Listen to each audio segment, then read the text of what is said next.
Okay, welcome everybody to the first of the virtual board forum meetings for North Edgbaston. I hope you've all managed to get online as smoothly as possible.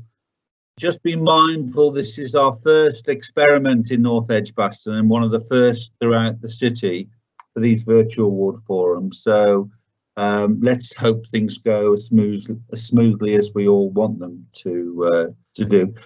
Before I start the meeting, I just wanted to say that given the technology the council use, which is Microsoft Teams, there's no opportunity for residents to appear and speak on video, given the numbers involved. So if you want to participate, you need to hover over the screen with your mouse, and in the there's a little hand with a question mark in a voice box, and it says show Q&A. If you click on that, then you need to type in your question or comment in that section, and then members, whoever's introducing the item, will be able to respond. I hope that's explanatory. If there are any questions, use the Q&A, and we'll endeavour to answer them. Okay, just to let you know then, item 2, that the meeting is being recorded and is available for future records should you wish to view it. Moving on, we've got an additional item to that originally published, which is on COVID-19 test and trace. I'm delighted to introduce Dr. Justin Barney, Director of Public Health here in Birmingham, to provide an update on current developments with COVID-19 in the light of recent developments, particularly that there may be more and more local lockdowns rather than nationwide arrangements. So over to you, Dr. Varney. Thank you very much, and thank you for councillors for having me today. So I'm Justin Varney, I'm the Director of Public Health for Birmingham City Council, and I've been behind the scenes trying to manage a lot of the issues related to the COVID-19 outbreak since it first arrived in our city back in the beginning of March. And where we are now in terms of the overall outbreak is the numbers are coming down, and we're seeing smaller and smaller numbers each day that are testing positive for COVID, but it is still about. And firstly, I want to remind everyone that it is no less dangerous than it was yesterday, and that it is the simple steps that we all take to wash our hands, to keep the 2 meters distance, to not touch our face, and to wear a face covering if we're on public transport or going into a small enclosed space like a corner shop or a small space like that. That's what stops the virus spreading, and it's really important that we all take responsibility for that and try to keep both ourselves safe and those that we love and our communities. If you have symptoms of COVID, particularly a new temperature, a new cough, or a change in your sense of smell or taste, then you can access the test either by ringing 119 or by going on the NHS website, and you'll be offered the chance to either book a postal test, which is sent to your home, or to attend one of the drive-through sites, and hopefully from the beginning of next week we will also have some walk-through sites as well appearing in the city, and we're just locking that down at the moment. So there are lots of ways to get a test, and it's really important you get a test as quickly as possible. You'll be required to stay at home until you get result, and the people that you live with also need to stay at home until you know whether that's COVID or not. If you test positive, then the national contact tracing system will either send you a message to ask you to go onto the website, or to have a telephone conversation with them to go through where have you been in the last couple of days to try and identify anyone who might be at risk of having caught COVID from you. And it's really important to stress that that's not a a witch hunt. It's not about if you've done things that you probably shouldn't have done.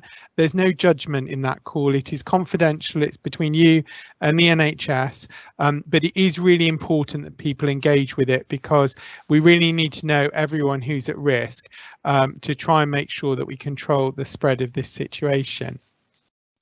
Now, in terms of the situation in Leicester that you will have seen change over the weekend, there are several things that happen in Leicester which are quite different from what the situation is in Birmingham at the moment. They have seen a continued rise in the number of cases since early June. They're seeing around well, they've started off seeing around 30 to 60 cases a day, and then that's rapidly increased. They've also seen increase in the number of hospital admissions, and we're a long way from that. And just to put this in perspective, Birmingham has today about 4,500 cases of COVID through the whole outbreak up to today, and we're about 1.2 million people. Leicester, which is just over 300,000 people, so about a quarter of our size, has 3,500 cases. So they're only 1,000 cases less than us, but they're a quarter of our size. So that gives you a sense of kind of quite how different their situation is at the moment. Now, it may well be at some point we get a second wave and we start to see an increase of cases in Birmingham, and we are looking very closely, and I'm getting much better data now to try and understand the different cases across the city. We hope to be able to release that more in the coming weeks to help everyone understand the pattern of spread.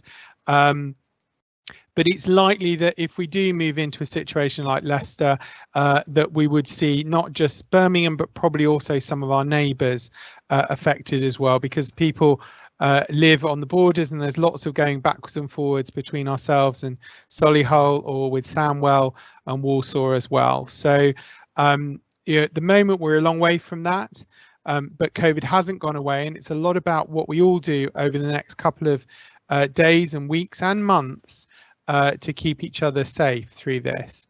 The last two things I'll touch on, which often come up as questions, are about what about the antibody test and what about the vaccine.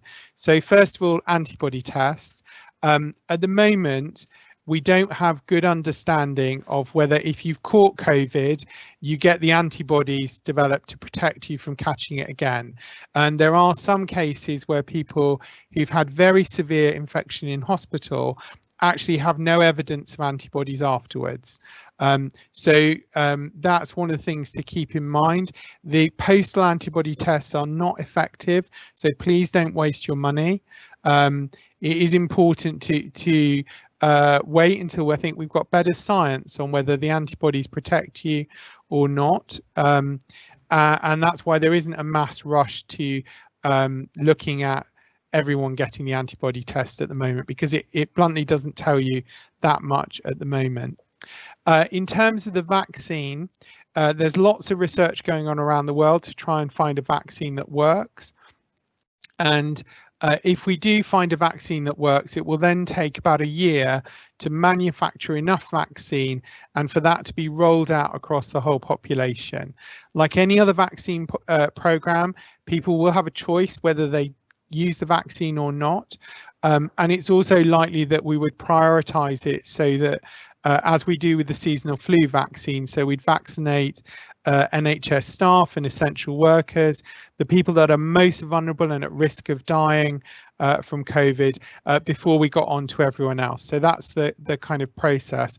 So I think it's likely if we do find a vaccine to work in the autumn that we wouldn't get the full rollout of that, possibly until this time next year.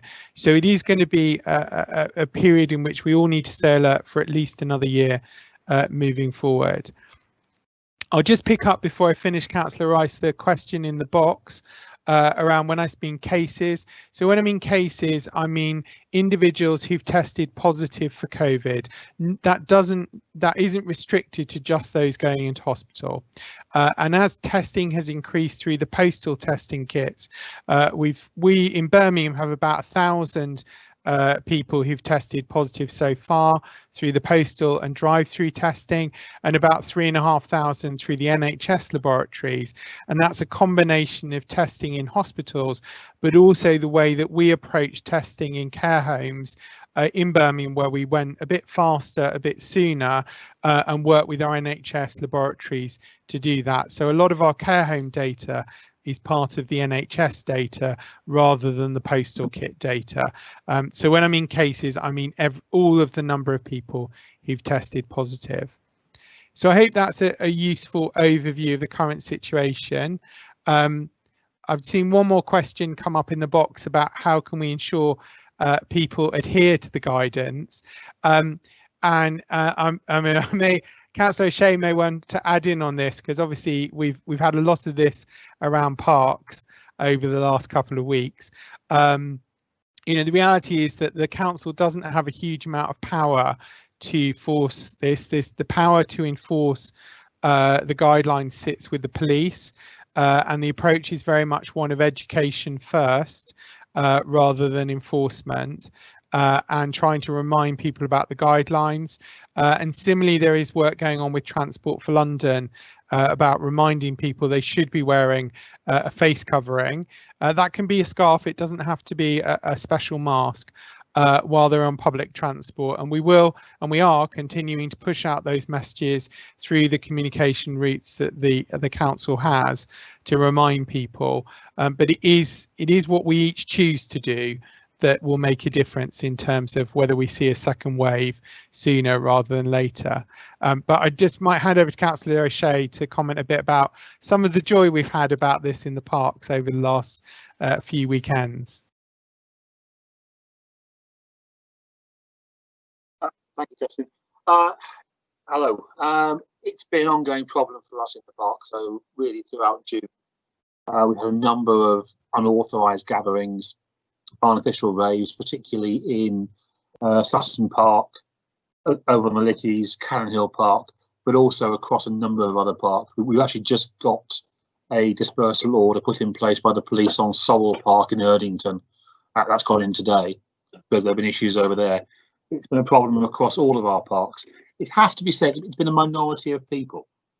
I know we've had some quite large gatherings, but by and large, people have been using our parks, have been following the distance guidance. So it's by no means everybody, but those that have broken it quite spectacularly. We had to deploy some of our, we had all our rangers out advising people. We also had some of our grounds maintenance teams. We had 10 crews from them, that department, out advising people on how to maintain safe distancing in our parks. But I find our biggest problem in the past few weeks has been litter.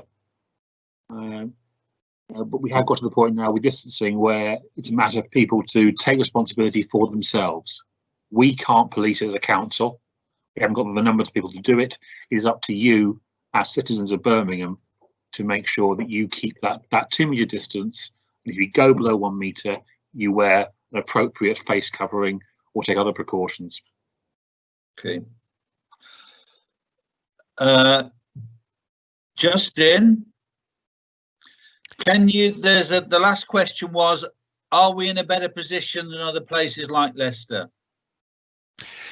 So we are in terms of the number of cases that we've got at the moment, so the number of people that are testing positive. I think one of the concerns that I do have, and this is reflected in the sad loss of life that we've seen, is that coming into this outbreak, we had a lower life expectancy for men than the national average, and also for women.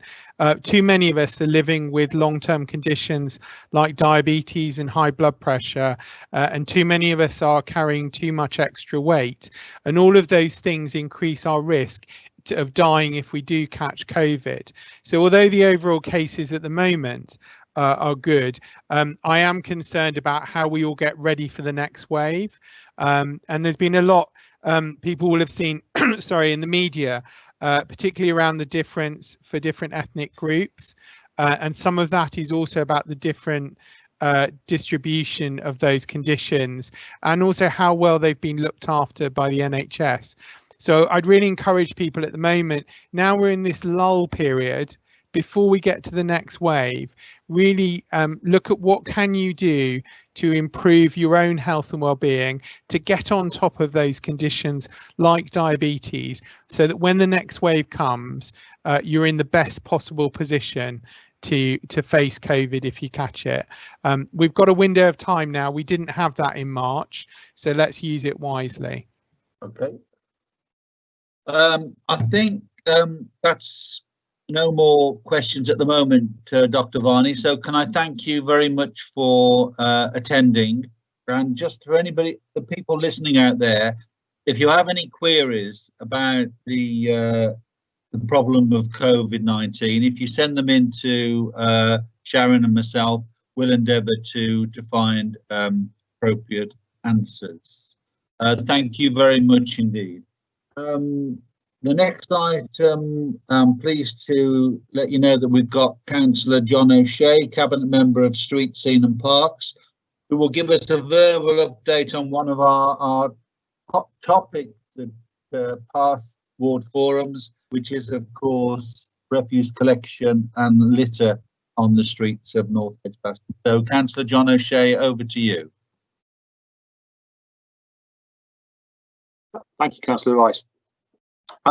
Just to give you a quick rundown of my responsibilities as a cabinet member, I'm accountable for the management of the waste strategy, collection, disposal of our waste, street cleansing, improving recycling, pest control, parks, play areas, games areas, fishing, outdoor gyms and allotments. My focus, as I took the job on in May last year, was to improve the waste collection service of Birmingham. Now, there are no quick fixes in that. We've had a lot of work to do to get to where we are now, and there's still more work to do to improve it still further. Perhaps worth saying just some idea of the scale of what we do. We are the largest waste collection service in the country.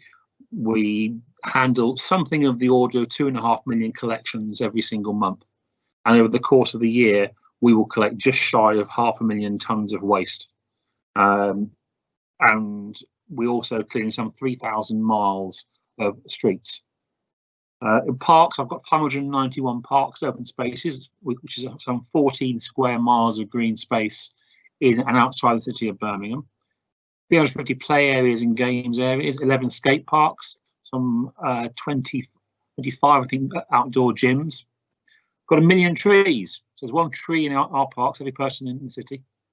I've also got 113 different allotment sites with over 7,000 plots, and those produce some just shy of 3 tonnes of food every single year, which is worth over £4 million a year. And over a 25-year period, the parks and green spaces that this council manages will store about 1 million tonnes of carbon dioxide. And we've done some work recently that suggests that the annual net value of health benefits provided by our green spaces is some £164 million for the city. So it's a big portfolio, it's an important one, and it is unfortunately sometimes in headlines for the wrong reasons. You may have seen a bit of news today. We've discovered that in the past, from January to May this year, we cleared some 1,280 tonnes of waste from our parks. The same period last year, it was 400 tonnes. So that's 3 times as much waste been dumped on our parks in the past 5 months. And that's not counting June when we had all the big gatherings. We haven't got those numbers yet. So we've had a really huge task over the past 5-6 months to try and keep our parks clean. And we've done that using our existing workforce, but that means they have been able to do some other things that we value, like completing the grass cutting programme.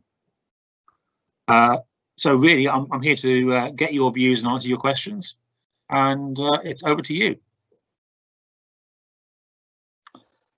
Thank you, Councillor O'Shea. One of the members of the public who couldn't join us this evening was desperately keen to ask you a question about the garden waste, the green collection, and he tells me that you can only get compensation if the collection is missed 3 times in a row. and he wants to know if you know of any other service where 1 in 3 collections or 1 in 3 parts of the service is acceptable. He thinks that the bar is far too low for compensation, and he would be very, very interested in your comments. Okay, thank you, Councillor Rice. And that is 3 reported miscollections over the course of a year. And do I think that's acceptable? No. The short answer, I don't think we should miss any of them. There will always be occasions when we do miss collections. And I'll tell you right now, and over the past few weeks, the biggest reason for missing collections has been problems with access to those, rather than anything else.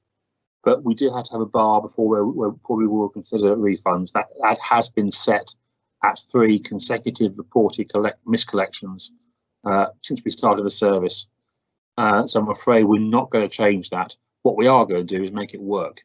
And this year we've had a team leader appointed specifically to manage the green waste service. And I've got to say, he's been doing a fantastic job. He's been talking to people who've had problems and resolving them.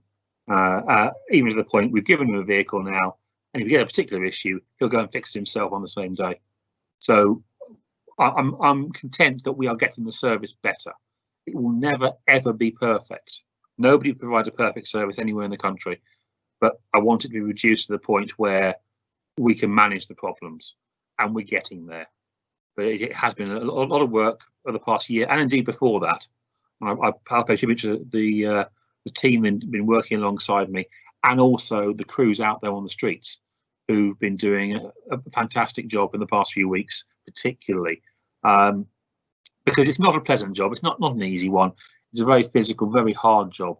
I've always said that I think being a bin collector breaks you.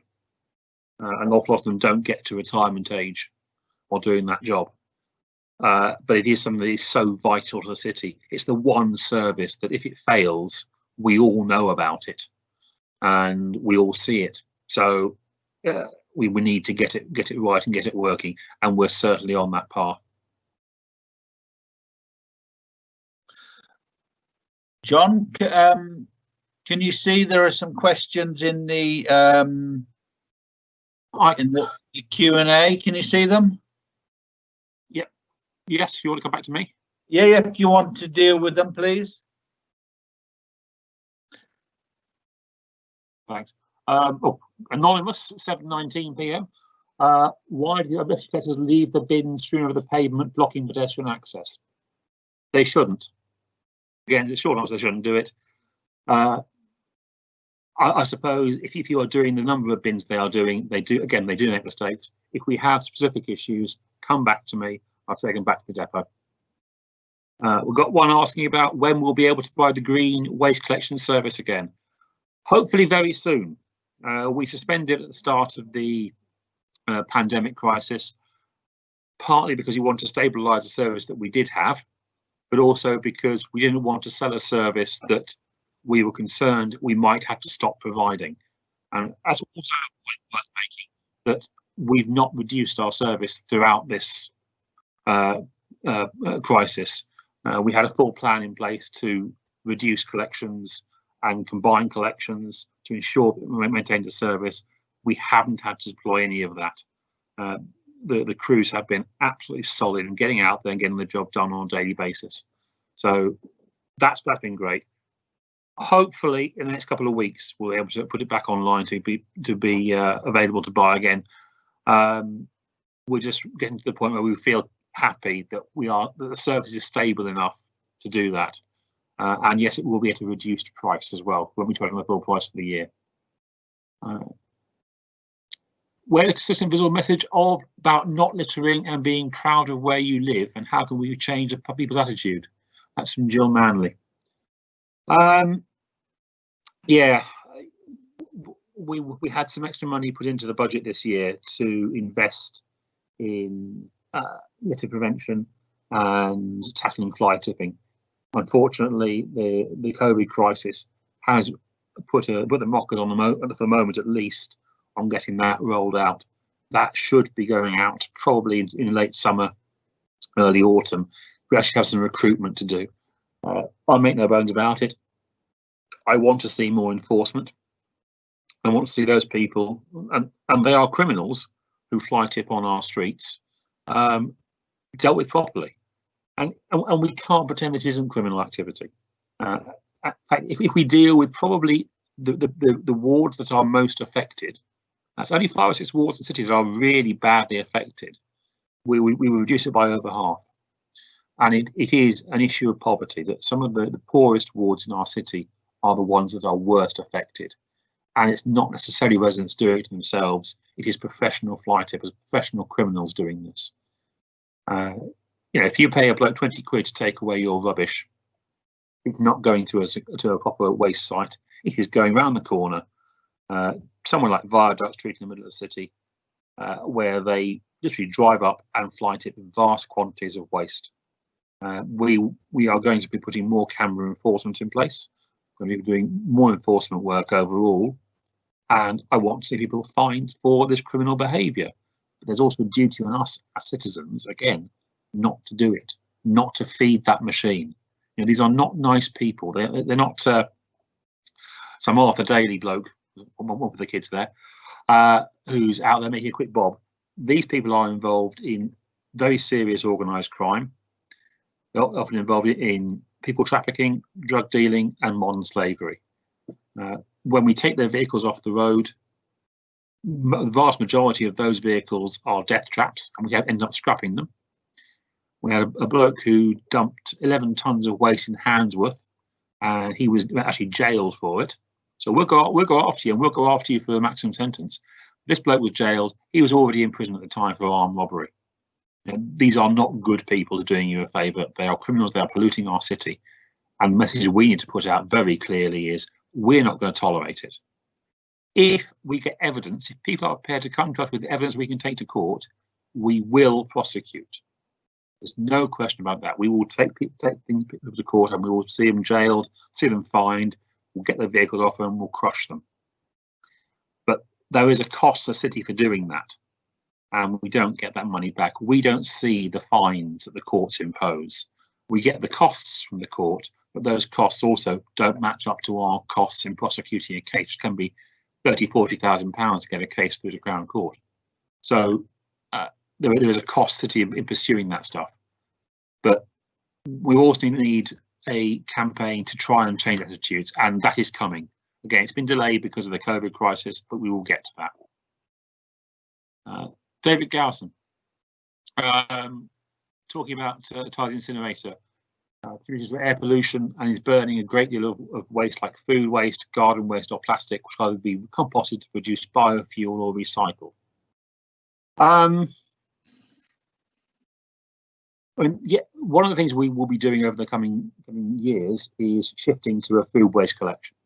It's very clear that the government are going to direct us to do that. Again, they've been delayed by COVID, otherwise there had been legislation passed through Parliament by now.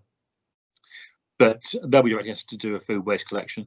I am absolutely up for putting that in place. That would take away probably about a third of our waste stream. And the great effect of food waste collection is not what it actually sends to recycling, because that tends to fall off a cliff in terms of volume after the first year or so. What it does is it changes how we behave. Once you see how much food waste you're putting out, you stop buying as much. You reuse, you save, and you make the use of your food. So it changes behaviour. But unfortunately, it's not a free service. We don't make money out of any of our waste collection services. We used to know how to paper, and not anymore, the price of paper. And there is a significant cost to doing it, which is why a number of councils, actually over the past 10 years, have stopped doing food waste collection. They can't afford to maintain it. But I certainly intend to get the government to support us to do that and pay us the capital costs of new vehicles and of putting the infrastructure in place to dispose of our waste. As far as the incinerator goes, it is as clean as we can make it. So it doesn't emit CO2. It also produces enough power for 46,000 houses. We don't burn garden waste in there. That is recycling goes out to a windrow facility in North Warwickshire. As much plastic as possible is recycled, and some of that is actually recycled new plastic. Plastic milk bottles you put into our waste stream are taken down to a Veolia factory near Dagenham, and there they are changed, they are cleaned and crushed, and they come out of that as plastic pellets ready to be made back into plastic bottles. So that's quite high recycling. The reality is about disposing of our waste is we have 500,000 tonnes of waste a year to get rid of. I think if we worry, what we should be concerned about, Tysley, we should be more concerned about the front end, about how much waste we generate. So we need to reduce how much waste we get rid of. We need to recycle more. But there will always be something that we cannot recycle. And then you have to find a way of disposing of that. And the worst option by a long way is putting it in the ground. Landfill is expensive.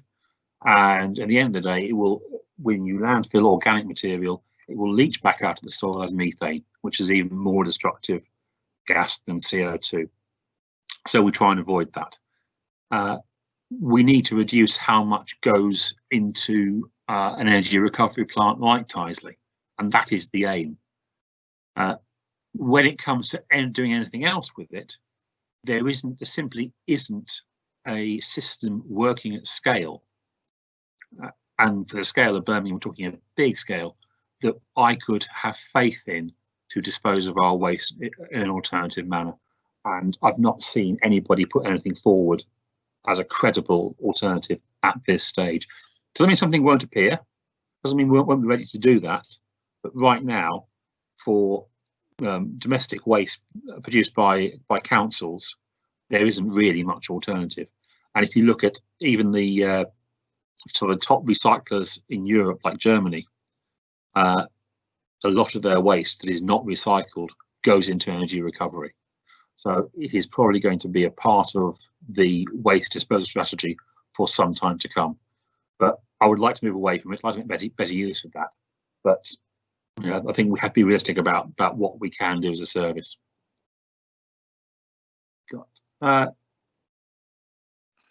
Jill Manley, why are there so few litter bins? The ones we have are often overflowing and use as high altars to household rubbish. And that's why they're overflowing. Far too many of them are abused by residents and indeed by businesses. If a litter bin's full, it's very often because people have not put litter in it. They put household rubbish or rubbish from a shop inside it, and that's the abuse of what they're there for. But do bear in mind, every litter bin costs. It costs to empty it, and it costs to replace it when it gets hit by a car or nicked. But there is a cost to that, and we do have to keep an eye on that because we're not the council we were 10 years ago. The money is not there, and money is not going to be there this year. Douglas Bridger. Oh, hello, Douglas. Is it impossible to close our parks at dusk? For example, Edgbaston Reservoir has a notice on the lodge saying it's hours at 9:45 p.m, but there are noisy people around at 11:30 p.m. and midnight. Bluntly, a lot of our parks, yeah, it's impossible to close them at dusk. Many of them don't have railings or secure gates. All of our parks close at dusk officially. And where we have car parks with gates, they will by and large be locked. I have to say, over the past few weeks, it's been very, very difficult for our crews out there securing those car parks. For example, Sutton Park, where we normally take one person about an hour to close the car park and get everybody off the site, it's been taking 6 to 8 people well over an hour to do that. It used to take one person quarter of an hour to close up at the Lickies. Again, that's taking over an hour and about 4 people to get it done properly. So, and then that's even before we start talking about the abuse and threats that some of our people have received, which we're finding it very hard to get a police response to support us on that. So, unfortunately, for many of our parks, it is impossible to close them. Anonymous again, missed every 2 to 3 weeks.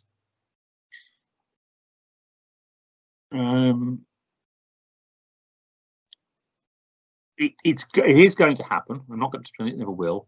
Anonymous, if you want to get back to me with details, I'll take that back and work on it. I don't know where you live or what road it is.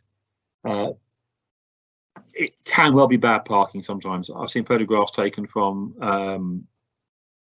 by the crews of vehicles parked dangerously. And in Belmont, if we can't get one of our wagons down there, you can't get a fire engine down there either. We will be improving it slightly because the new vehicles we're buying are largely what they call narrow track, so they are significantly more manoeuvrable. They can get into many more spaces that some of our current fleet can.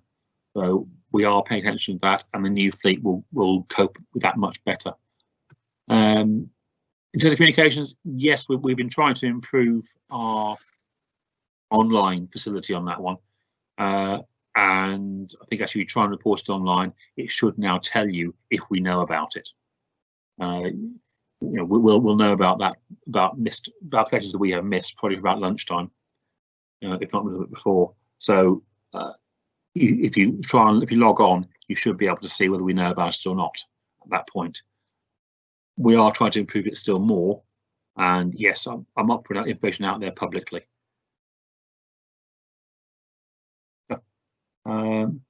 Anonymous 731, are we supporting community litter picks again? Yes, we are. There is information on the Birmingham Open Spaces Forum online with some advice on safe working practices and risk assessments. What we are advising is that in line with regulations, no more than 6 people, and to make sure you maintain social separation. But yes, we are allowing to work again, and we'll support those. Why can't you put raw veg and fruit peas into your green waste bins, Eva? You can't, because we windrow dry our, well, the windrow compost our green waste, and you can't put food waste into that. This one's proposal of waste such as car tyres, car parts, such as dumped in entries. Depends on who owns it. Largely, it is the owner of the land, which is going to be typically people who are around that entry, the homeowners, the tenants around that entry. The council is not responsible for that privately owned land, so we won't clear it, I'm afraid. I'd like to be able to do more on that, but there is a massive cost issue towards doing that. So I'm afraid if that's a problem you're getting, it's probably you and your neighbours are responsible for that disposal. I mean, ultimately, the person responsible is the person who dumped it there, the person who owned that waste. And if we can identify them, then again, get evidence to back that up, we will prosecute.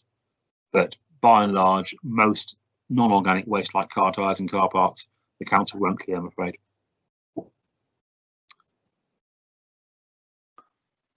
Commissioner report. Sorry, I'm not quite sure which report that one's referring to. So the commissioner report, are going to act on its conclusions. If that's referring to the waste report, we already have. That first conclusion was to commission some further work to look at how we can improve the service for the future, and that's in progress now. It should report during the autumn. That will then come to us with some conclusions which we will look at and take a decision on probably in the autumn or the start of next year, and that will change how we run our service. So yes, we haven't done a report for no reason. We've done a report because we want to get an independent view of our service, and yes, we will act on its conclusions. Okay, John. Okay, John, thank you very much indeed. You had got off to a slow start, but questions came thick and fast after that. I think people are getting the hang of how to use the technology. I know you've got to go. You're overstayed. You've got another meeting at 7:30, so I wish you well in the future, and we hope to see you again in the wonderful ward of North Edgbaston, which, as you know, John, is right up there amongst the best of all the parts of this great city of Birmingham. And can I thank you for attending our meeting? Been a pleasure, Carl. Okay. If you do have any other queries on refuse or anything to do with John's portfolio, or indeed any cabinet member's portfolio, then Sharon and I are your conduit, your voice, and your method of communicating to those in high office if you feel that you can't get a response yourself. So anything to do with the City Council or public services generally, then Sharon and I would be delighted to receive your emails. We come on to item 5, which is the Edgbaston Reservoir update. I'm using 2 computers here. So I've got the written report that was circulated in advance, which I'm just scrolling through it. I'm not proposing to go through it because it was a 4 or 5 page document, but I hope that you are all encouraged by what you read. I've had an update from the planning department since I wrote that report. They are continuing to work with the Community Partnership Forum, who have responded positively to the proposed way of working that was identified in the report, and they're going to begin to work with them as soon as possible to redraft the strategic planning document for the reservoir site. Secondly, and I think this is the most important bit of the future for the reservoir, is a viability study for the Tower Ballroom site. I know lots of people have views as to what they want to see on the Tower Ballroom site, and the council will be drawing up a study which they will then go out to consultation on what that Tower Ballroom site could be used for in the future. The other issue is the Sea Cadets, TS Vernon. They have a long lease on their current site, and they've managed to win substantial funds from the Ministry of Defence to improve their facilities and their offer. And we hope that work will start soon on improving their facilities. The Sailing Club, Sharon and I have had emails from the Sailing Club wanting to meet to talk about how they can improve their offer, get more local families involved in sailing on the reservoir.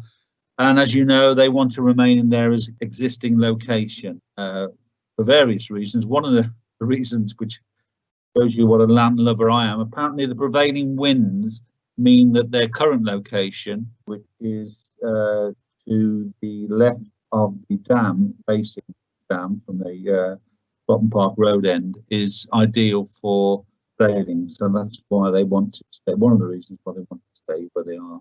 And once they have had discussions with the Sailing Club, they can then talk to the Rowing Club, who are interested about relocating their facility onto the Tower Ballroom site. And the final thing I wanted to say was that work is progressing between the local nature reserve committee, which I chair, and the Parks Department regarding the future stewardship of the reservoir.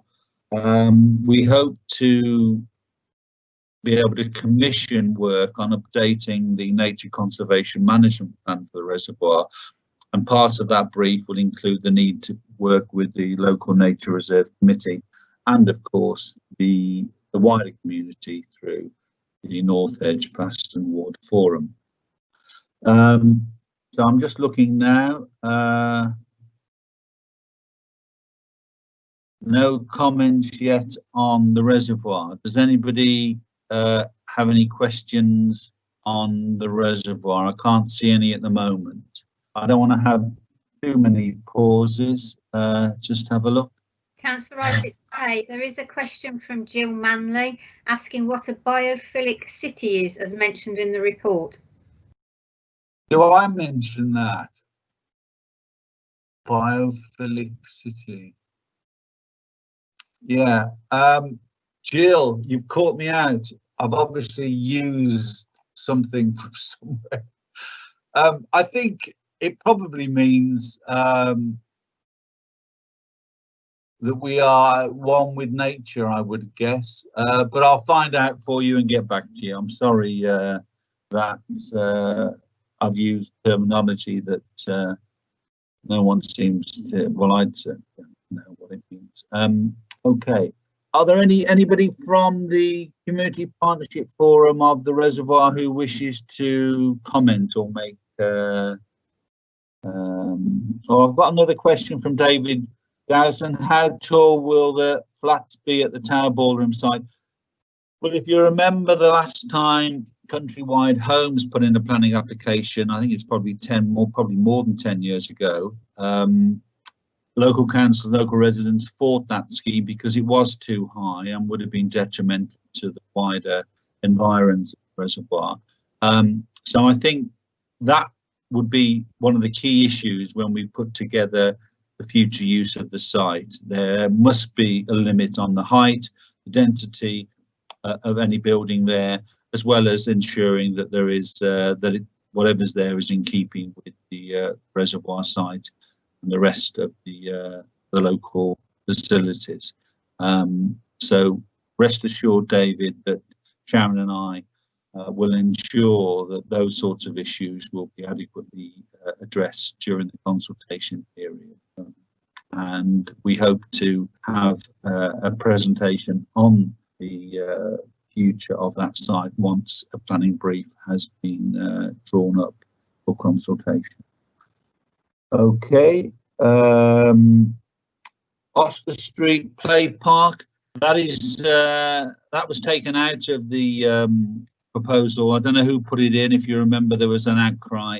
That's been taken out, and it won't be affected by any of the development. Birmingham has been given an official designation as a biophilic city. It's a world title like Auckland in New Zealand. Janice, what do you mean by stewardship of the site?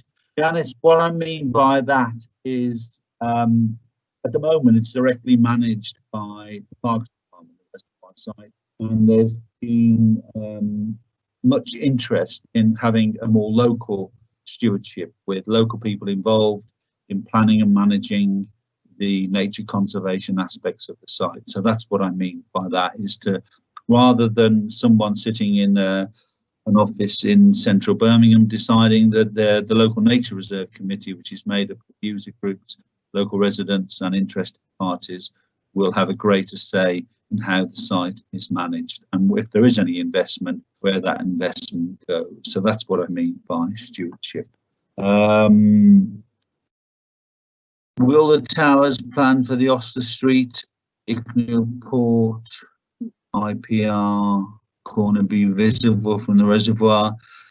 Eva, you need to contact me separately about that, because I think I probably need more information before I can give you an accurate response. But as I've said before, both Sharon and I are very conscious that the density and the size of what's going to be on that site is critical, and rest assured that we are mindful of local communities' views historically on this issue.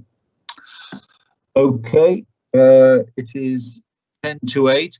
If any of you have any issues to do with any of these items and you haven't got through, or we've moved on before your question came up, then rest assured that we will go through them again and ensure that everybody has an adequate response. I think I know most of the people, the names, and I've probably got their email addresses, but if we haven't got to you, then email me or Sharon and we will endeavour to do our best to respond.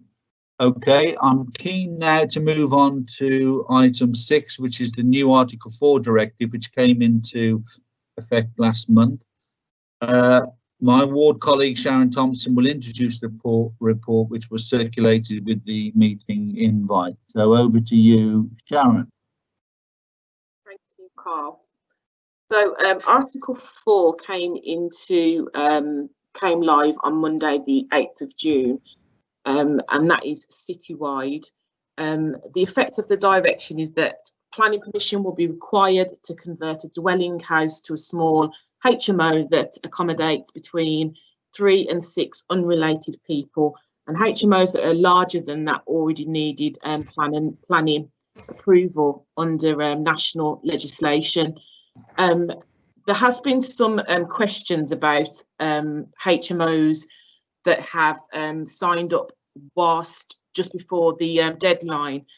The council was encouraging people who had HMOs previously to declare them, and that is what we have seen, is the declaration of those. And as of the 6th of May, there was a total of 667 declarations across the city. So that just shows to show how many people have been coming forward who are landlords. After the 8th of June, property owners will need to apply for planning permission to create a HMO or to get it regulated, and otherwise that will be seen as unlawful if they haven't done that.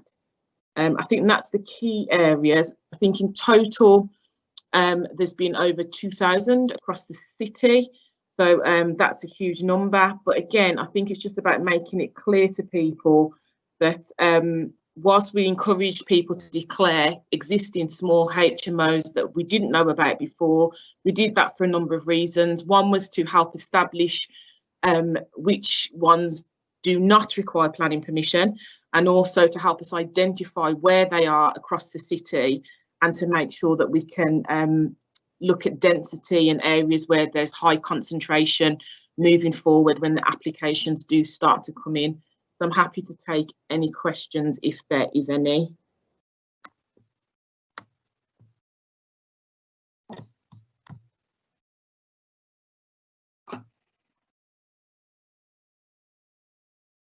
No questions? No questions.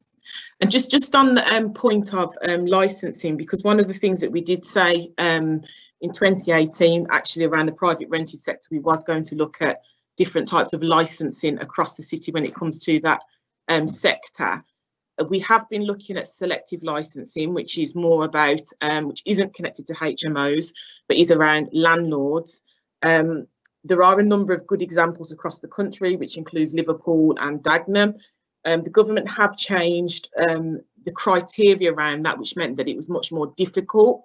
So we are doing a piece of work to look at the data of where the private rented sector is across the city, density and everything else. And we will be working on that over the next year or so to actually look at how can we get more different types of licensing across the city when it comes to the private sector. And that's it from me. Has anybody's got any questions?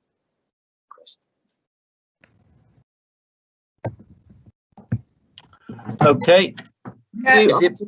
Do Article 4 HMOs pay a fee? So those that get the license for the article, those that go forward for the Article 4, I think there is a fee that they will have to pay. Requirements for living standards in HMOs. The Article 4 direction is about the planning permission around that. The actual living standards within those, they fall between usually the ombudsman or also the private rented sector team within the council can look at that depending on what it is. If it's supported housing, that's very different, and that's often overseen by the social housing regulator, who we are in contact with.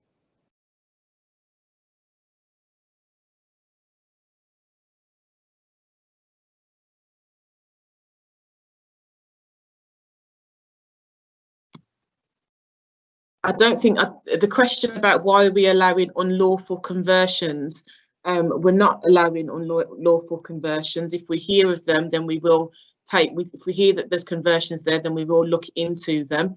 What we have done is we've asked landlords who have that have HMOs at the moment, or had HMOs that was in the transition and could prove that they were turning them into HMOs beforehand. They were asked to make a declaration so that we could see where they were across the city, to make sure that we weren't, the planning committee didn't end up approving planning permission on areas where there's high concentration.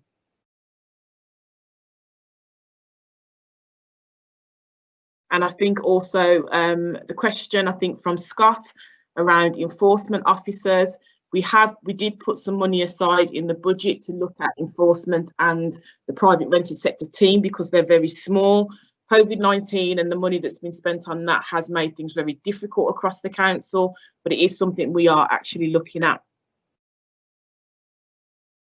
The team are looking at putting together, and I think this is Keith's question, a list of everybody that does declare and where the HMOs are. That is being put together at the moment, and it may take a few more weeks for that to happen. Trying to scan through your questions. Scott, concerned about there are a lot of HMOs which are not licensed or licensed. So if we come across those that are not licensed, then enforcement will take it up with them. Everybody's had the opportunity to make sure that they're in the right space when it comes to the HMOs, so that will be taken up. The question really is for those residents, if you think that there's a HMO in your area, in the local area, that you think may not have been registered so far, or that you've got concerns about, then please get in contact with the private rented sector team and they will have a look at that.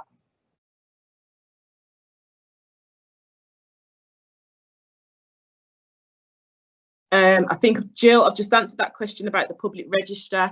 What they're doing at the moment, whilst they're processing the HMOs at the moment, we are looking at having a register around the private rented sector, and we'll make sure that that's accessible to the public as well as councillors like myself and Carl. I think there was a question about Norfolk happening to large HMOs such as Norfolk Hotel. Norfolk Hotel is a hotel allowed to operate without permissions. Norfolk Hotel, that operates as in some ways it does operate as supported housing. The council does use it for our homeless provision, and we are looking at that at the moment because that's one of the ones that I'm very keen to make sure that we stop using as soon as possible. I know there's a lot of issues around the Norfolk Hotel, and I think, to be quite honest with you, the police are the ones with enforcement powers when it comes to people selling drugs outside of properties. An email did come over to the team today, which they are looking at, and it's something that's just ongoing at the moment, which they are looking at. I must say, there's a conception that it's just the council, that Birmingham City Council use Norfolk Hotel, but what we've seen happen with other places such as Smithies, if you remember that one, once we stopped using that, other local authorities then started to use it. So there is an issue around other providers actually using that as their exempt. And I think that's it. Yeah. Sharon, when you and I were recently talking about Norfolk House, which we get a lot of emails about, you mentioned to me that even if Birmingham City Council stopped using it to house people, and I know that's your stated aim, that there's lots of other local authorities that will then begin to send people there. So it's not just a case of Birmingham, it's a case of other local authorities as well. I think it's about being clear that it's not just local authorities that use that particular, I'm assuming that uses that particular site. This is something that happened with other facilities that we stopped using as a council. What we saw was neighbouring local authorities started to then use it, because what some of these establishments you'll find will do is, if they cannot get referrals or they cannot be used by the local authority, they'll go elsewhere. And if other places have issues with homelessness or anything else, they will start to use it. And it's not just that, it depends on the type of facility it is. You might find that probation start then using it, or other things like that. So it's very difficult. There is something legislatively where local authorities should inform another local authority if they are placing anybody within their boundaries. But history tells me that that does not happen very well across the piece. Where we have identified a number of local authorities that we found out have been doing that and have not notified us, we have been sending them very sharp letters and asking them not to do that in the future. But it is a very difficult thing. And again, it's something that the government really need to look at.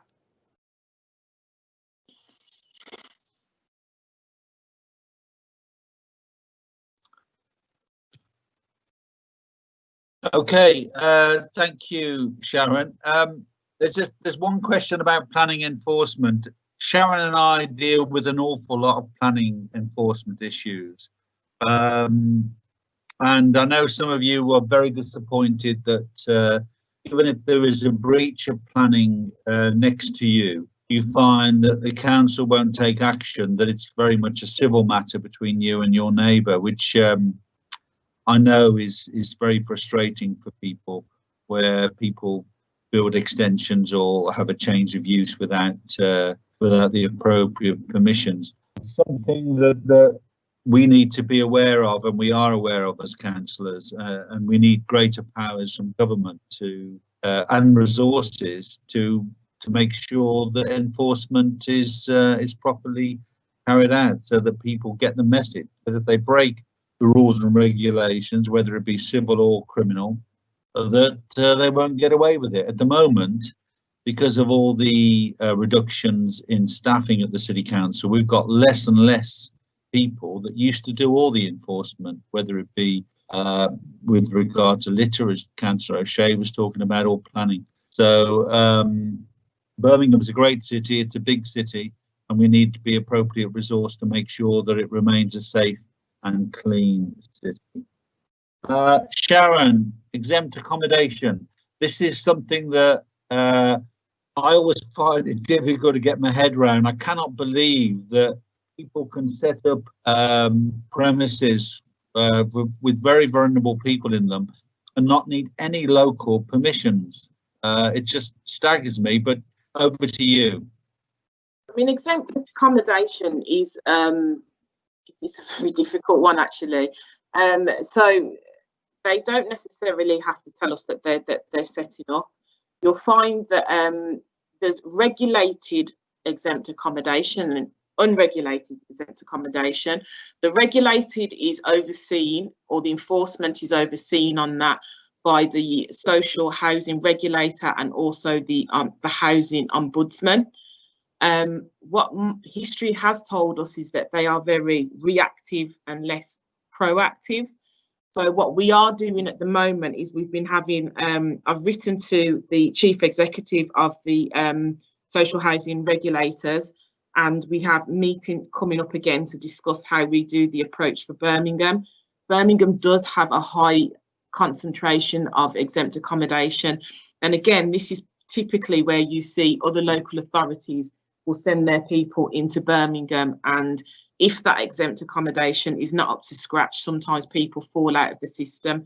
We found with the homelessness over the last few months, when it's come to COVID-19, that a number of the exempt accommodation across the city, a few, I would say, actually, you know, that they stopped supporting in the way that they have been supporting, and they ended up, their clients ended up coming to see us through homelessness.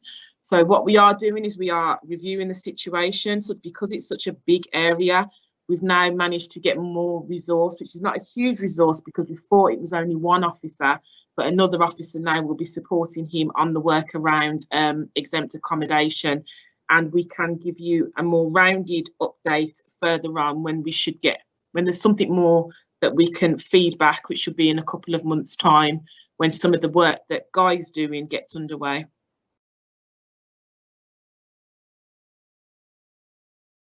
Okay. I'm sure we're going to get some questions about this, Sharon, but they haven't come in just yet. There's a question from Carol.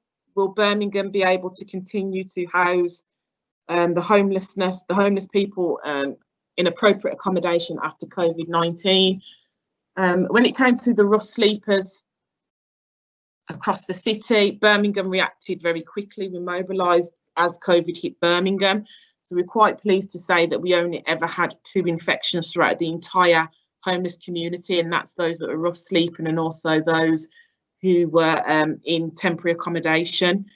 We supported over 505 single people who, some of those potentially, majority of those potentially could have ended up rough sleeping, and that was since March to the current date.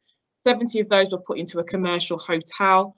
and we have vacated that commercial hotel now as of the 15th of June. So all the people that we were supporting, the rough sleepers, those that were presenting as homelessness but weren't rough sleeping, those are all in accommodation now. Some of them have permanent housing. There's been a couple of stories where people have ended up with a bungalow or, you know, a flat, which has completely changed their lives, which has been fantastic. Some others have been reunited with family and gone back to family, which I think is also good. And we've had some in more longer term supported housing that's been adequate. I think the key thing to say about homelessness is what we saw from the government was a response that was aimed at trying to stop people from getting infected. We have not seen, I don't think we've seen the crisis of homelessness when it comes to the pandemic, and that'll probably come some months after. We've seen an increase of domestic abuse cases, and obviously we know that there's a freeze, a ban on evictions at the moment, and we are saying to those that are council tenants or housing association tenants, or actually if you're in the private rented sector, if you are struggling at the moment, please get in contact with us so we can see how we can help to negotiate you know, payment plans and other things like that, because we don't want to see people falling into homelessness. So all of those that we've supported, we've continued to support. There is one cohort that we are concerned about, which is those with no access to public funds. We've had 70 of those that we've supported. A lot of them have been suffered from human trafficking. There's some really horrific stories. The government said we can continue to support them for the next 3 months in terms of housing, which we are doing at the moment, and we're trying to help them in different ways. Some of them can, because the EU nationals work, which is very difficult in the current climate, but we're trying to work through that as much as possible. So yes, we are supporting the homelessness. We will continue.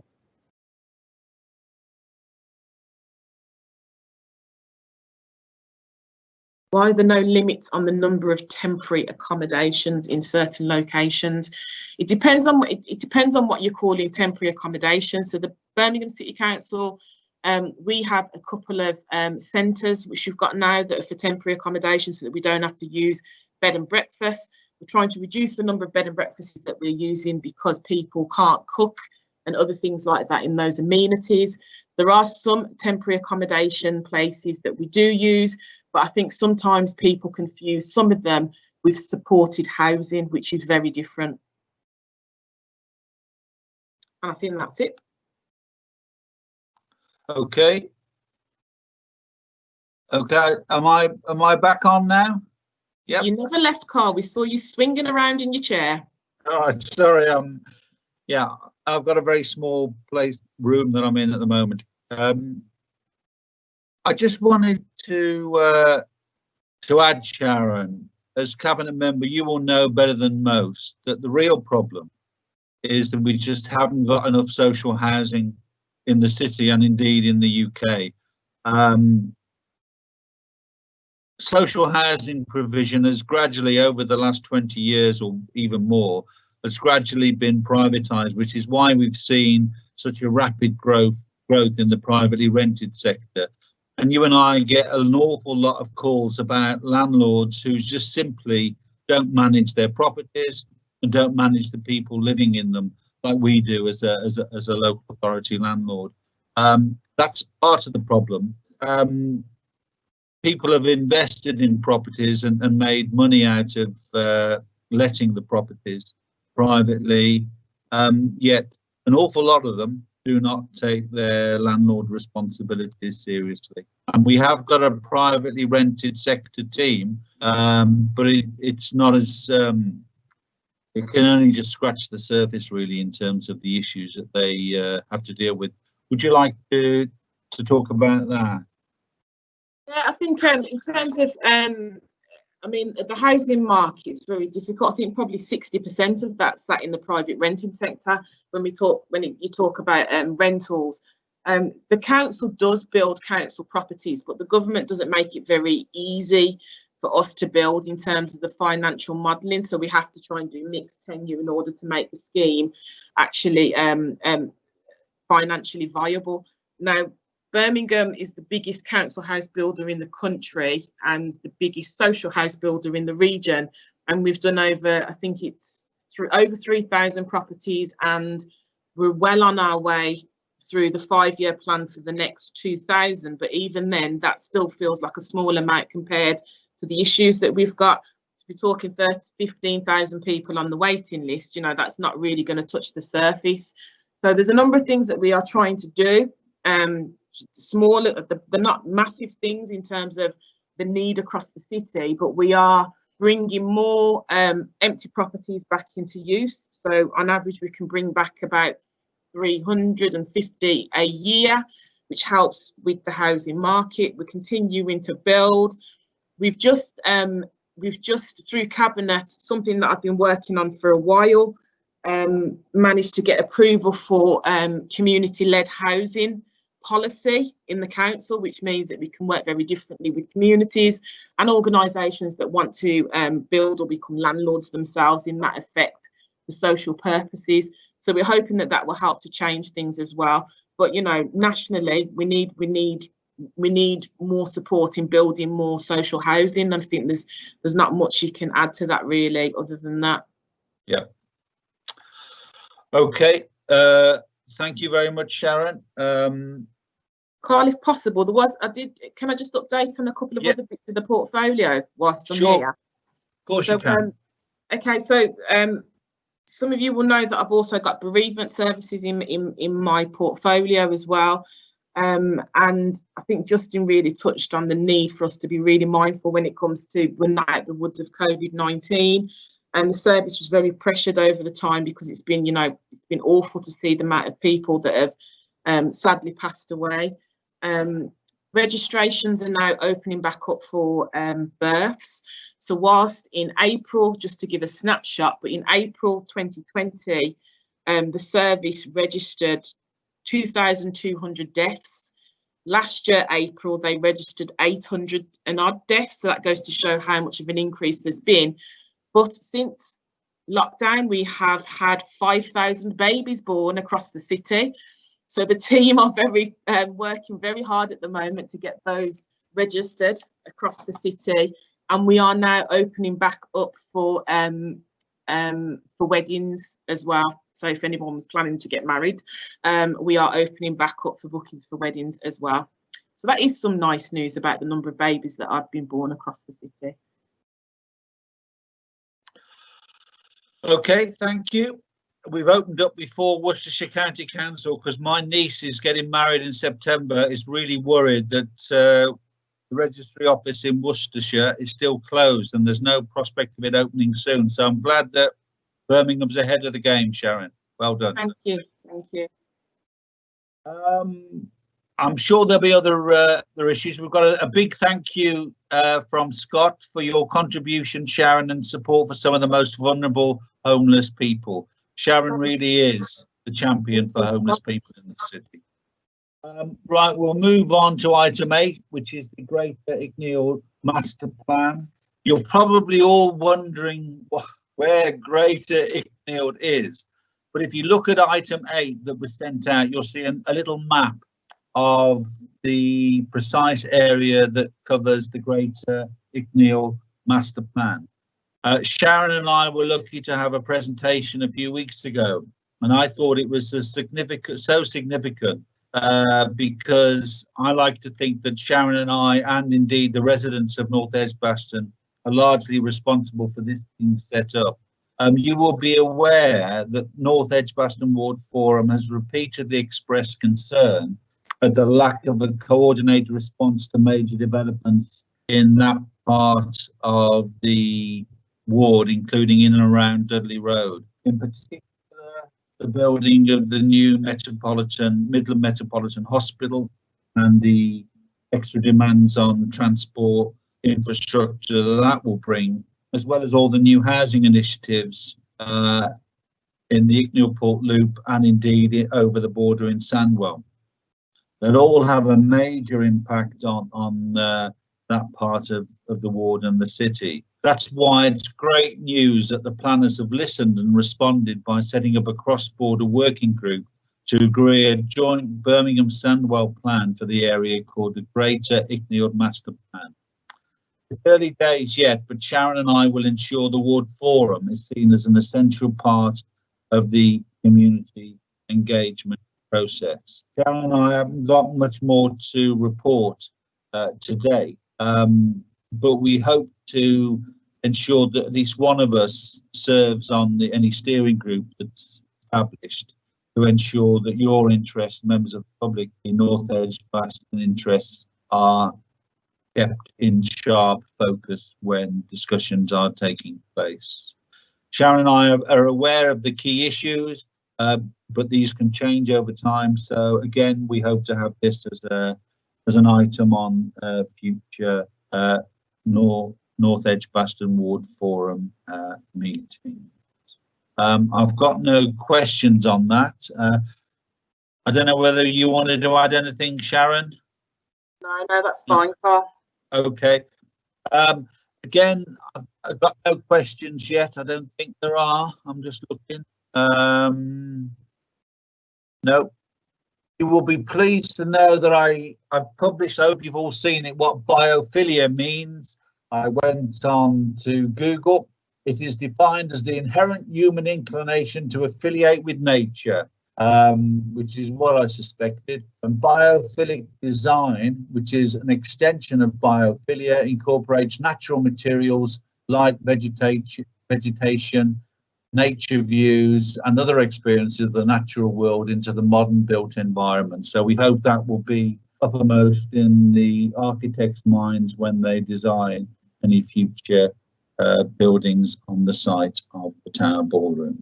I hope we're all more enlightened as a result of tonight's meeting. I certainly am, and I apologise for not knowing the answer to that question earlier on. Chris has written, Castlevale has published a 12-year neighbourhood plan. Why can't North Edgbaston have a neighbourhood plan? We do have a city-wide planning development brief, but you're right, Chris. Birmingham's a big city and we need to have a more localised plan. These plans tend to happen where there is going to be major investment, and as you know, Castlevale has had the Housing Action Trust and has seen massive regeneration and replacement and rebuilding of social housing. I suspect that the Greater Icknield Master Plan will be just that, a neighbourhood plan, incorporate a neighbourhood plan for that part of North Edgbaston. There are other parts of the ward which are crying out for some sort of guidance for planners when we look at planning applications and future developments. And I'm thinking particularly of that Hagley Road corridor, which has got an awful lot of old, dilapidated buildings, which at the moment are used as very poor temporary accommodation in the private sector. And if you look at what used to be along part of that corridor, there's now the Hagley Road Retirement Village, which is a fantastic illustration of what can be done if you have the right sort of vision for an area. So Chris, something that Sharon and I will take away with us. Does it have grassroots input? Yes, hopefully through your ward councillors, and that's something that we will be talking through with the planners to ensure that there is grassroots input into that Greater Icknield Master Plan. And as I've said, just one moment, the Ward Forum will be a major vehicle for that grassroots input. We'll get planners along at every opportunity to discuss its development. Sharon. Yeah, just to come back on what Chris asked, actually, in terms of the neighbourhood plan. Neighbourhood planning, I think there's only maybe two neighbourhood plans in the city, and I think it's quite an exciting thing to do, but it will take a lot of commitment and joint working between all of us actually in North Edgbaston if we wanted to go down that route. And just to give those that don't know what neighbourhood planning is a summary, I've just gone onto the website, and it is neighbourhood planning gives communities direct power to develop a shared vision for their neighbourhood and shape the development and growth of their local area. They are able to choose where they want new homes, shops and offices to be built, have their say on what those new buildings should look like and the infrastructure and things like that. So it is something where there's, I think Carl's right, where there has been regeneration. I think that's very straightforward when you can do that. But there is nothing wrong with having a ambition for the area and being quite clear as a community about the things that we would and wouldn't really want to see or accept in the local area. And it is a part of localism as well. Yeah, I agree with you, Sharon, that one of the reasons why people have become disenchanted with politics is they feel that their voice is heard, and neighbourhood planning is a great way to get people more involved in the aspirations for their community and their area. So you've got two big fans of community planning here in North Edgbaston. Okay, can't see any more questions around that. As I say, this is very early days, but I think we can all take pride in the fact that something that we have pressed for in the Ward Forum over the past year has actually come to fruition. So thank you to everybody who's helped to achieve this this development. Thank you. Item 9 is highways maintenance work. From the written report, you will see that £20,000 has been involved down to North Edgbaston Ward. That's £10,000 per ward councillors for local minor highway schemes, which have been highlighted by local residents. And you will see from the report that there are two schemes that are already raised. One is traffic calming in Stanmore Road, close to the junction with Hagley Road, and also improvements at the Portland Road, Gillett Road junction, where there are many, many collisions each year. The council has this peculiar way of deciding where improvements are made to junctions and roads, and that's where there are some, they calculate the number of accidents in a given location.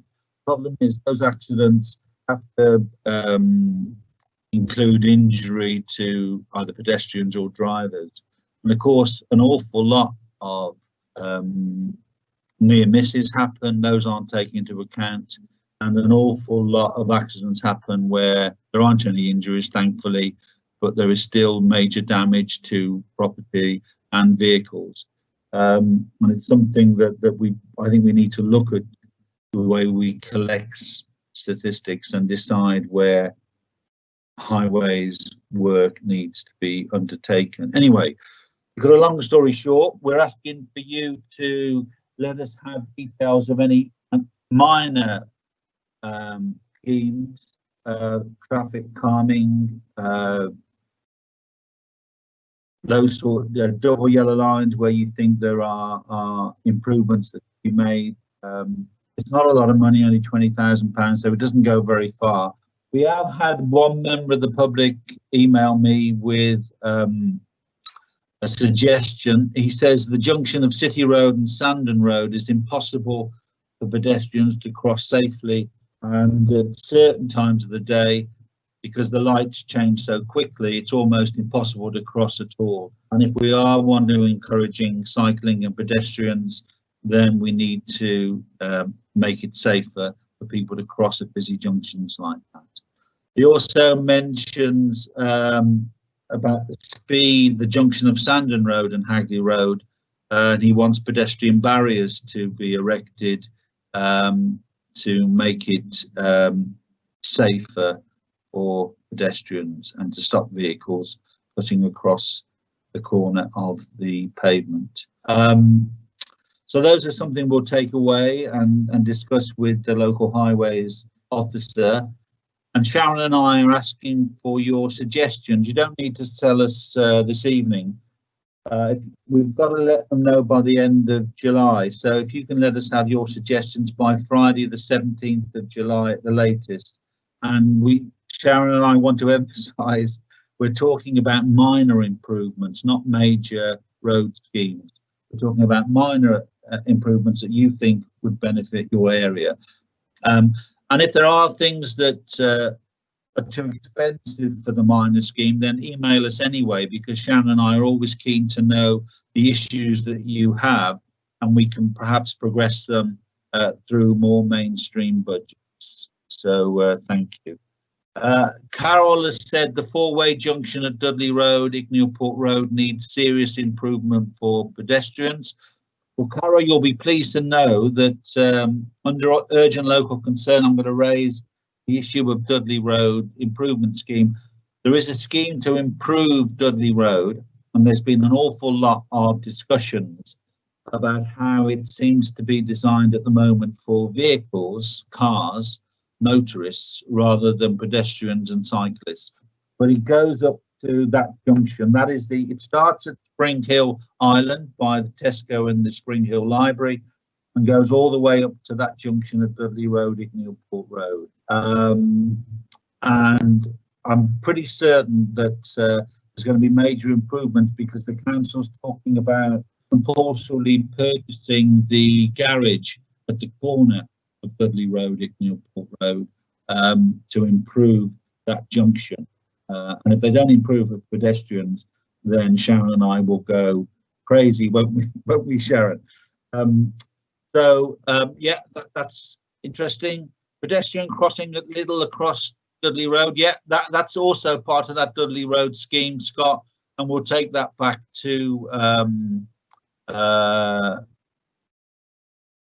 the highways. Sharon and I have got a briefing on Monday evening about the changes to the Dudley Road scheme, and we'll take these comments back to the officers and the cabinet member at that meeting.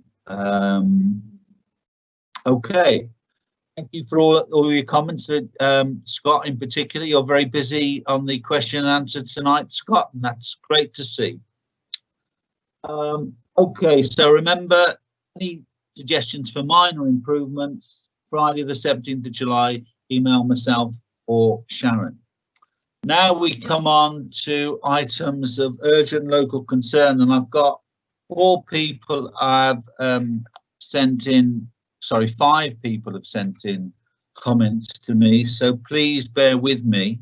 The first one is from Isabella Slaminska of Gillett Road, 2 issues.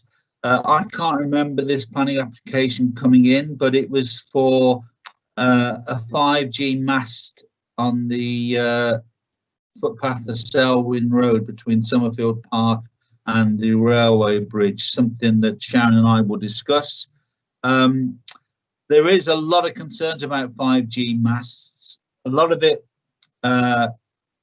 I'm not sure whether is accurate or not. There's different opinions on the safety of 5G masts, but something, in fact, I think we might even get in touch with the Director of Public Health, Sharon, to see if he's got some information on this, because I'm sure he will have given evidence to the planning committee when these come in.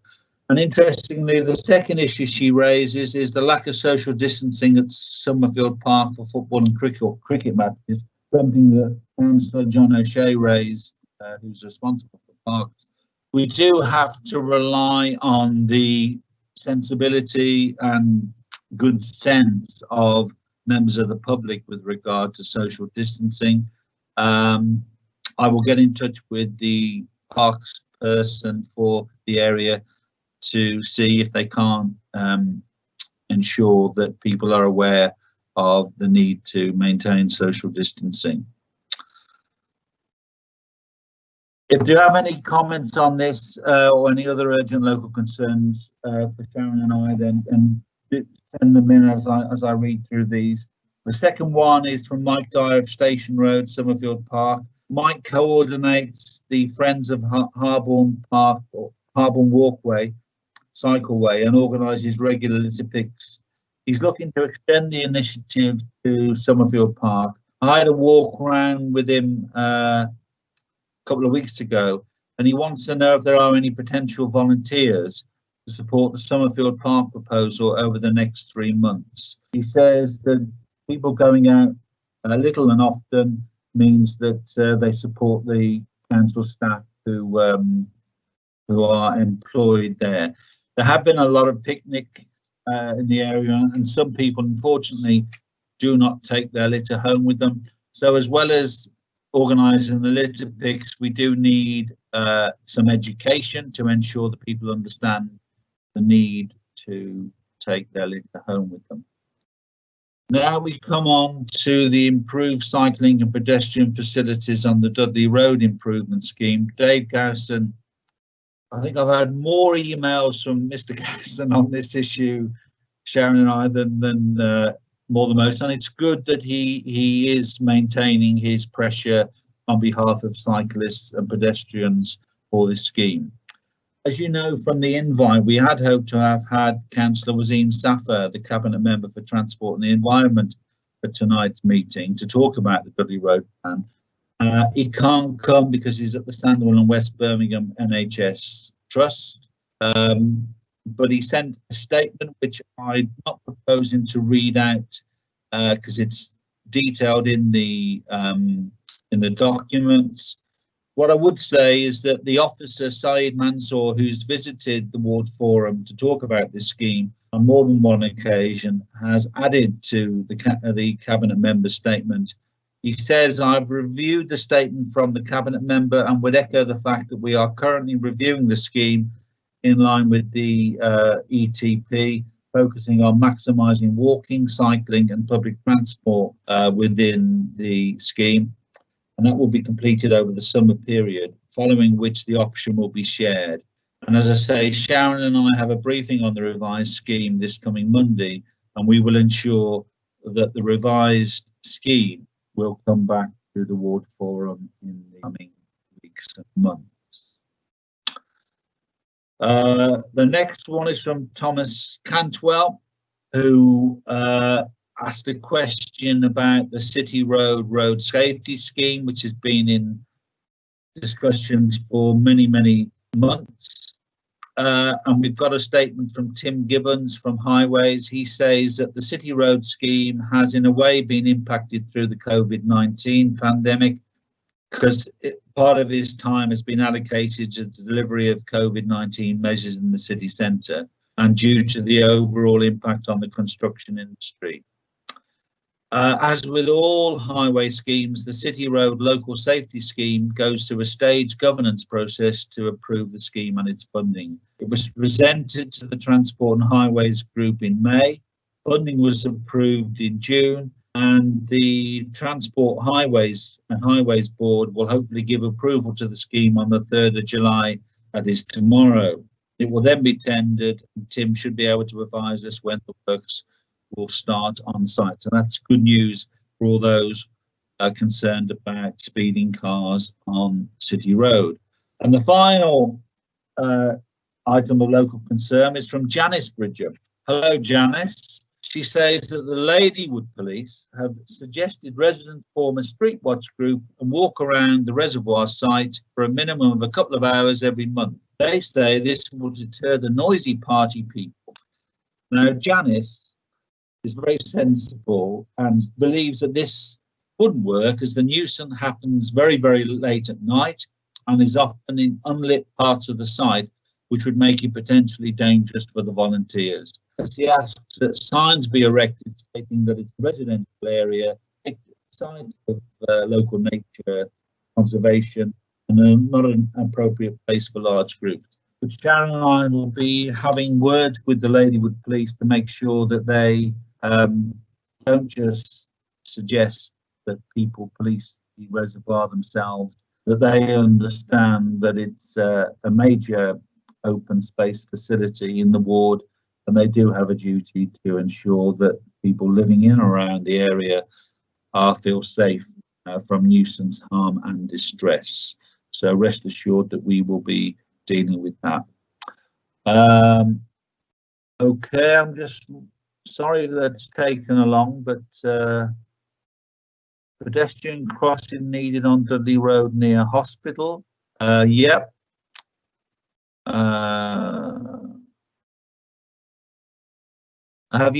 Janice says, have you seen all the 5G signs put up near the park? Yes, I have seen the 5G signs put up near the park. As I walk into the city from time to time along the walkway and the canals. As I say, we'll be dealing with that issue in due course. Are there any other items? Yeah, Eva, is there anything being done to prevent further swimming in the reservoir? Someone from the local sailing club witnessed somebody swimming in the reservoir about 7:30 one morning, and they called the police. They did nothing. They called the council. They did nothing. I don't know whether there are any signs, but if people knew that the water came from runoffs from, some of the water comes from runoffs from highways, from I think the M5, M6, they would probably think twice about swimming in the reservoir. I think, again, we'll have a chat with the Parks Department to see if we could put up further signs. But Eva, the problem is with all these enforcement, it does require bodies to be on the ground to catch people in the act and take appropriate action. And as you know, there are less and less people working in the public sector, so there's less and less enforcement. But yeah, we'll have a look at that and see what we can do. Okay, I'm not seeing any other items of urgent local concern. I don't want to finish unnecessarily early, but I don't want to keep people later than otherwise. Sharon, do you want to come in? I was just going to say, well done for chairing online meeting, the first one. I think it's gone well, and I think we should do it again whilst we're still in lockdown, or lockdown, so to speak. I think we should have another one of these in the future. Based on some of the comments that are in the actual chat, I know there's been one around, there's been at least two around to do with police and drugs, prostitution, and other things like that. Can I make a suggestion that the next meeting that we have has a community safety focus, and then maybe if people can email us in their top 3 community safety gripes for the ward at the moment, maybe we can see if we can get the right people to join us on the panel to have a discussion about those things across the ward. Yeah, sounds good. In fact, I should add that he did post something on the question and answer. Sergeant Philip Bohr, I think, is it Bohr Bow? Yeah, it'd be good if he was on the panel. Yeah. If I'd have thought about it, I'd have had him as one of the participants. But yeah, he started organising community engagement meetings. I went to one which was held at I think it was still called it the Strathallan, but I think it's called the Thistle now, on Hagley Road. And it was very, very well attended, and just goes to show that there's an awful lot of people out there that are interested in community safety and do want to support the police. So I think your suggestion is first rate, and will ensure that someone from the police attends. Just to remind you, the safety team as well. Yeah, someone from the community safety team. Just to remind you that we are covered by 4 police departments. We've got Harborne, Edgbaston, Soho and Ladywood, and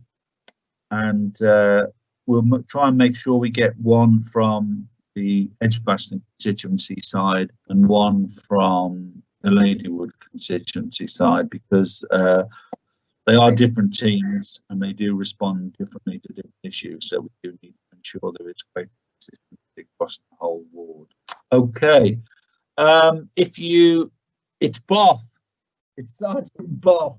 Yes, sorry, Philip. I really apologise. I will never ever forget that again. It's Sergeant Boff, but it's not written as Boff, is it? It's written in a different way, but I understand. And Sergeant Boff says that we will resume in the community engagement meetings as soon as COVID-19 permits. So thank you very much for that. Okay, I think I'm proposing to close the meeting now. Just to remind you that Sharon and I, our effectiveness as councillors depends on you getting in touch with us to tell us what the problems are. Birmingham has the biggest wards in the UK, and as much as we would like to walk around and drive around and meet you as often as possible, you are our eyes and ears out there. So please get in touch with us every issue. It just leaves me to thank you for your attendance. Thank you to all the participants, and in particular to the officers, Kay and Beverly, for their excellent stewardship of the meeting. You can't see them, but they're the ones that make sure that the right speakers are shown on the screen at the right time. I had nightmares about this last night, about whether it would work out okay. I like to think that, as Sharon said, it's gone reasonably well. And yes, we ought to have these as regularly as possible. Let's see if we can't get a new date in our diary at the earliest possible opportunity, Sharon. Brilliant. Okay, can I thank you all and say good night and God bless. Thank you very much indeed for attending. Bye-bye. Thank you. Bye.